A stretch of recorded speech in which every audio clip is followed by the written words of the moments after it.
What is up, down and sideways? You absolutely stunning individuals. Welcome back. We have returned to a new era of League Unlock 2025, and we just dive head first back into some of this full preview action for not the LCS, but we are doing player rankings for the LTA North. It's much more of a mouthful to say here in 2025, but we're going to go top to bottom, ranking all 8 players in every position. And the preface for this one is these rankings are how we think they will shape up as the season goes on and towards the end. So it is preseason, but this is also kind of a prediction of how the rankings will end up. A little bit of prediction and expectations mixed into all of this one for the LTA North. Yes, not a lot of time before the season is going to get underway, so we got to go diving straight into the pool of the LTA. No dipping your toe in to test out the water, see the temperature. You got to go head first right into this pool to check it on out. And yes, we're doing that with these player rankings and the expectations of where we think players have made progress over the off season and where they can potentially grow through the year. This is where we're putting them in this type of list. Some of them might seem a little wonky given that's the case, but once you understand that, I think a lot of people can approach this list in the right way. And it's a full mix of young and old across the board, pretty much every one of these positions. We start on the island in that top side, and Licorice and Fudge, 2 guys who we've had near the top, if not in some of those top spots over the past few years in the LCS. But specifically, you're going to see the theme go on throughout this list. A lot of it is because of the teams that they're on. Fudge will be a bit of a question mark, and Licorice had a bit of regression on Dignitas. So I don't have a ton of faith on either of these guys going forward. I think with them, the safe bet is to put the bar so low, really, for both of these players. I think Licorice is someone that there still is going to be those question marks surrounding what he can do, what he's going to be capable of, and what that limit is of what you're able to get from him as far as production in that top side. Fudge is another one of these guys looking for that bounce back in his career after his time with Cloud9. I think he's going to be better than people are expecting, but I'm not going to put myself in the camp expecting that we're going to reach the heights that we have had with him before in the LCS. Sniper at 6. I know people are going to say, what? Sniper, the GOAT, the soon-to-be GOAT top laner, but you know the infamous, it's a saying for a reason, it is the sophomore slump. And listen, there were some fantastic moments out of him. I just feel like there's going to be too much pressure too quickly on him, especially with this new bot lane for 100 Thieves. And even a guy like SRTTY, who's going to be, or Surdy, whatever you want to call him, who's going to be a rookie coming in this year. He has years more experience in the pro scene, even if it's not a tier 1 region. So I actually think by the end of the split, we're going to be talking about him ahead of Sniper. I don't want Sniper to take this the wrong way in a negative type of sense, but I've certainly been burned more than enough times trying to take that next step forward for a rookie player in the LCS and seen, as you've talked about, that sophomore slump. So I've learned my lesson one too many times with that one, that I'm willing to let that one slide and say that, yes, I think we're going to see one of those for Sniper. And as you laid out, better reasoning with the expectations for the bot lane and some of these issues that can be there for 100 Thieves, to see someone like SRTTY immediately jump into the scene, be able to contribute. This is one that we have talked about and many others have talked about for a long time coming, to try and get him one of these top opportunities, one of these roles to excel at this next level. He's got his chance, and I can't wait to see it.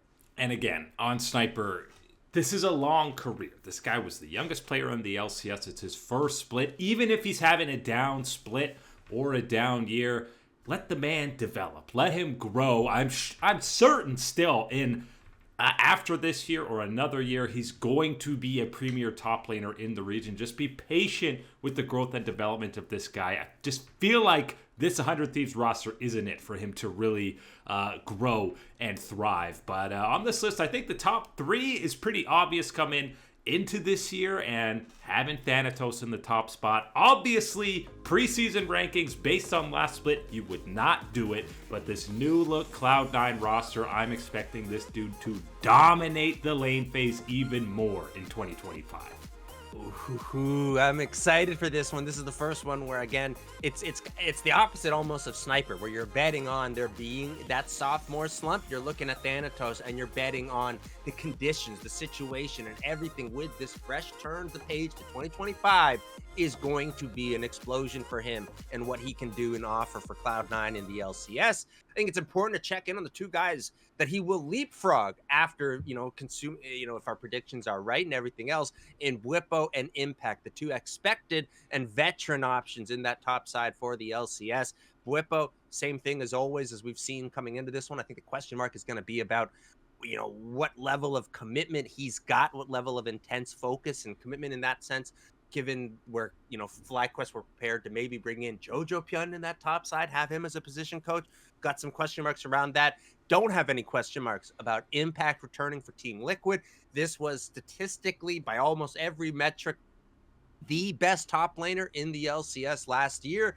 And I'm only expecting Thanatos and that increased performance that we're thinking we're going to see from him to start the year and where things will end with Cloud9 to be able to surpass what Impact is offering in the top side.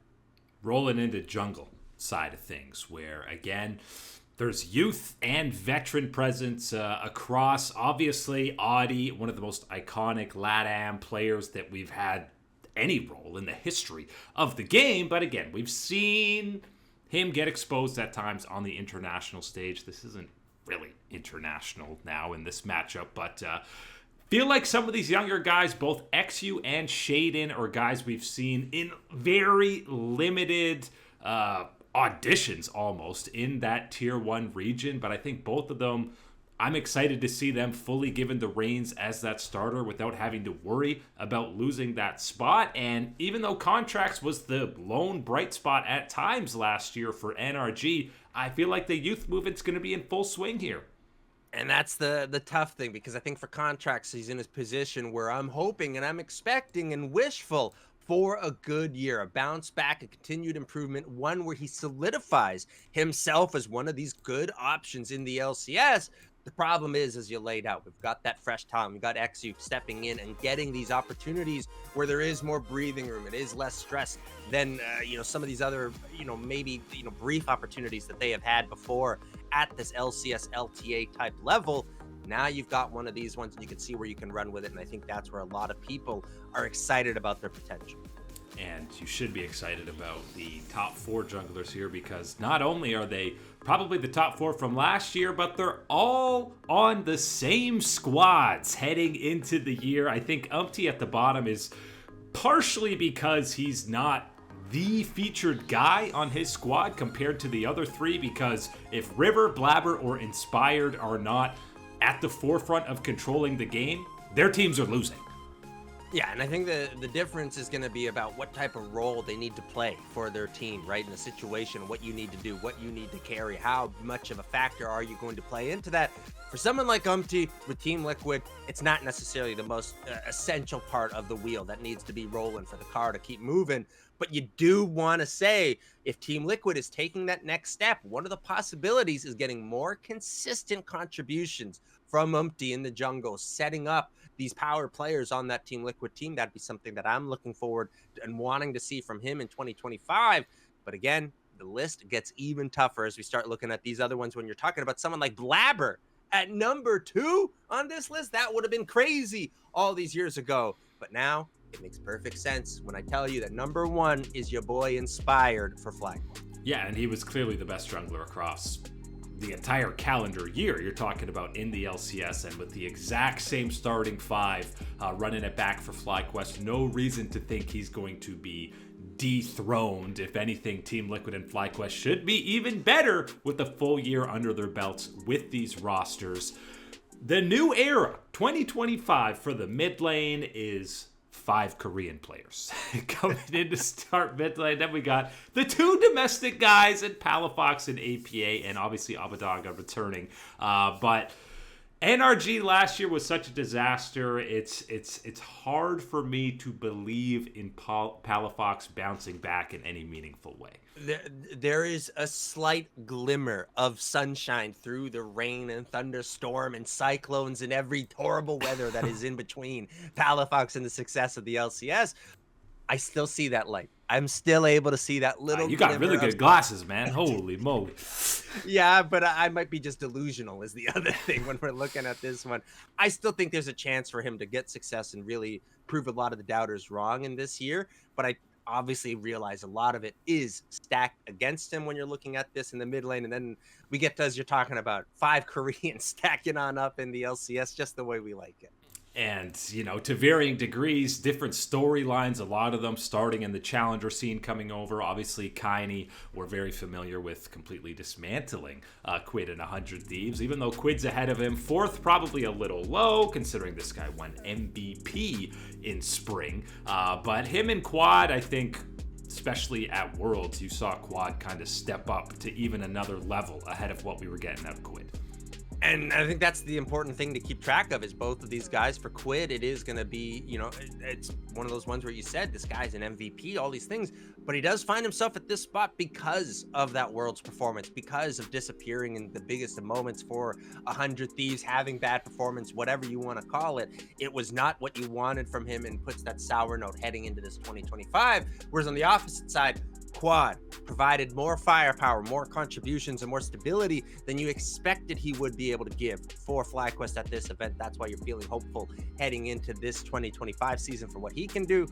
But man, I'm telling you, there's some surprises in here, and that surprise is going to be Cloud9 Loki coming on in, and we're going to see this talent fresh. Yeah, and again, this is where we have to preface that this is where we think these rankings will be at the end of this split. Coming in just based purely on his time on Hanwha Life Challengers. No, you're not throwing Loki in this second spot right behind APA, but we're believing, we're buying into the Cloud9 bounce back, which might be the definition of insanity to believe in it all over again like we did last year, but just really feel like there's going to be different energy around this team. And I think there's now an environment that they have with both Thanatos and Loki for them both to thrive.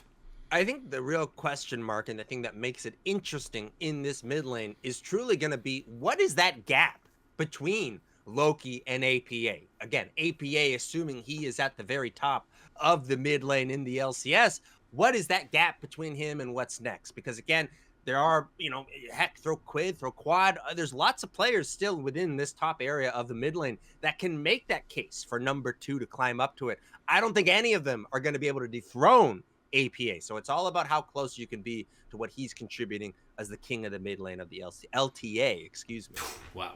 Kudos to you for being able to correct that and catching it. But yeah, I feel like any of these top 4 could be the best mid laner in the league at any given point, but this is how we got it playing out. Towards the end of the split, 100 Thieves just feel like their weakness was they relied too much on River and Quid last year, and you feel like it's going to be even more with that new bot lane heading into this split. So still a lot of question marks for Quid, and especially some of these other mid laners as well. We move on to the bot lane, and listen, over the years of the LCS, now the LTA, AD carry has kind of been that position where it's always been punching above its weight class for North America.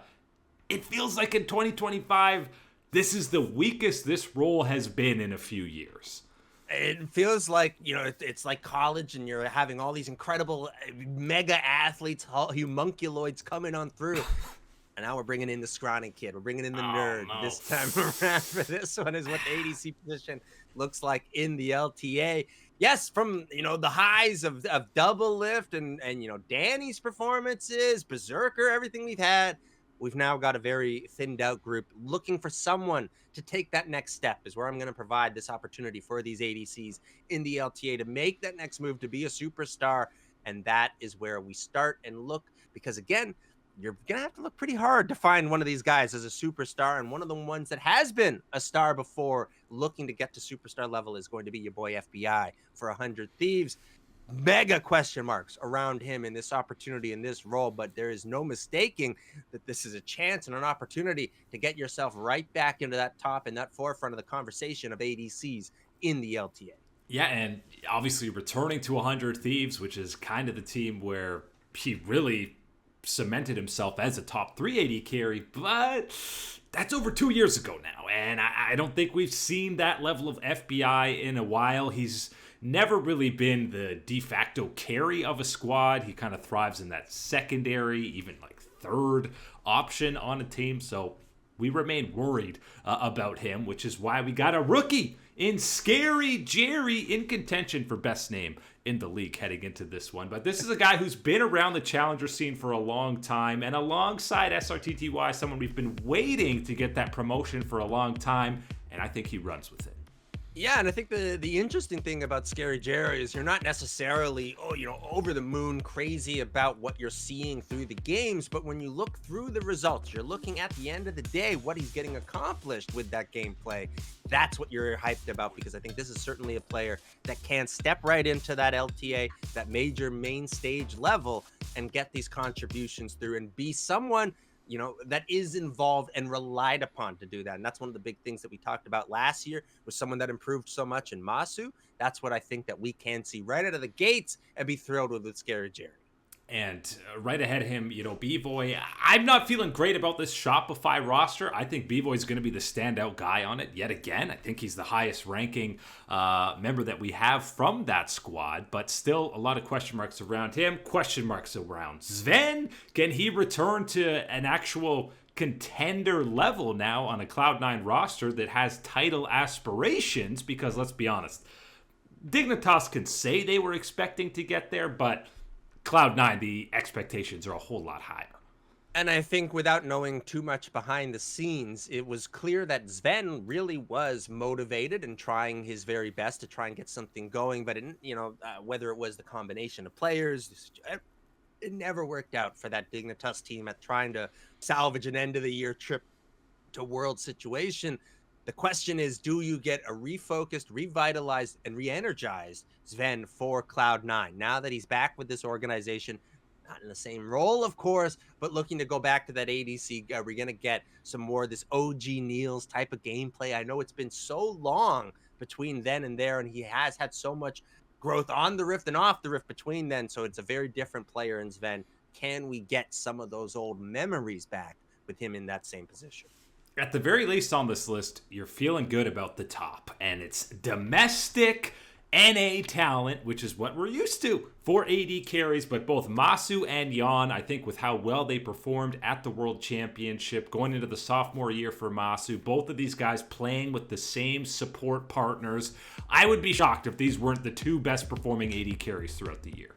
Oh man, this is where it gets interesting, because as much as we talk about it being a vacuum compared to where the power heights and superstars we've had in this role before, you've got two emerging ones in Jan and Masu, and two fantastic options in the two of them. When we're talking about it, I think individually, when you're looking at statistics, I'd be taking Jan over Masu. But what we saw at the World Championship, and Masu continues his development from where he ended off that year and where he started the year for FlyQuest, leads me to be banking on Masu to continue that type of thing throughout this offseason and throughout the year that we're going to get with FlyQuest at this point. But I am so thrilled to have these two here. And I don't want to forget about Tomo, because I think this is someone that is going to get a great opportunity to take another step forward in his career and impress some more people. And honestly, probably should have kept him on 100 Thieves. That would have been my strategy. That was not the one roster move to make, as the guy who helped save your season when he came into that starting spot. So excited to see him with yet another opportunity.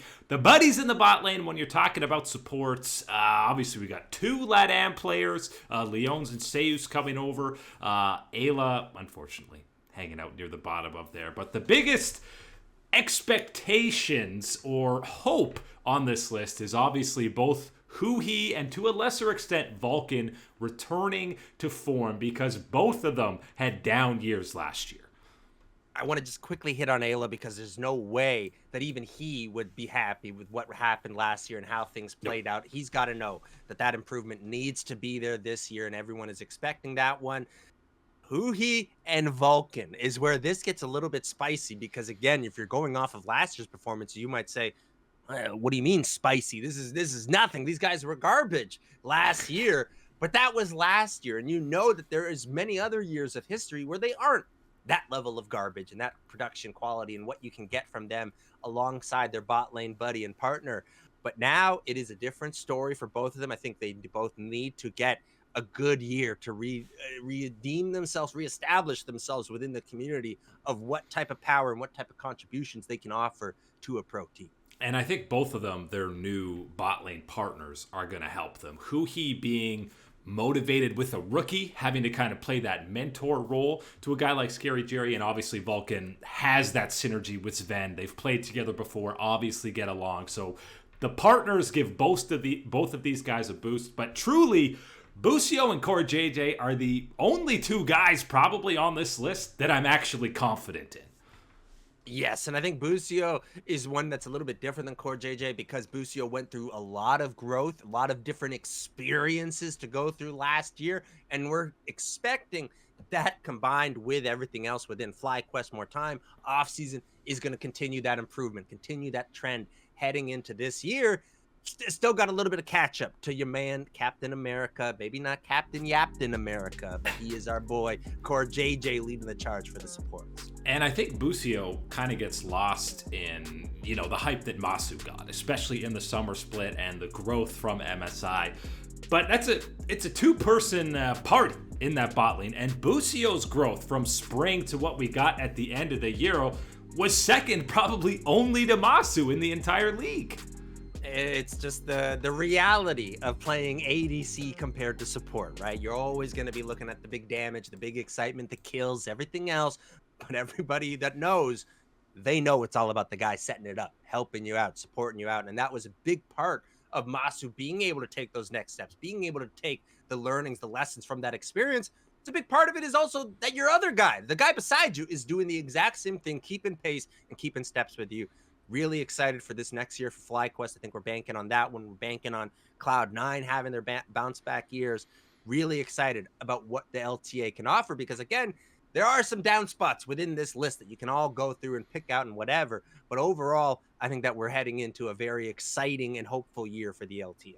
And you're at an opportunity where even these teams not going to finals will get some international exposure when they play against that LTA South in some of these matchups throughout the year. But yeah, many, many more question marks to talk about format, players, teams as we head into 2025. But that's it for the player rankings today. Eric and Mark here with you. Beauties, as always, thank you for hanging out with us. And we will catch you on that flippity flip.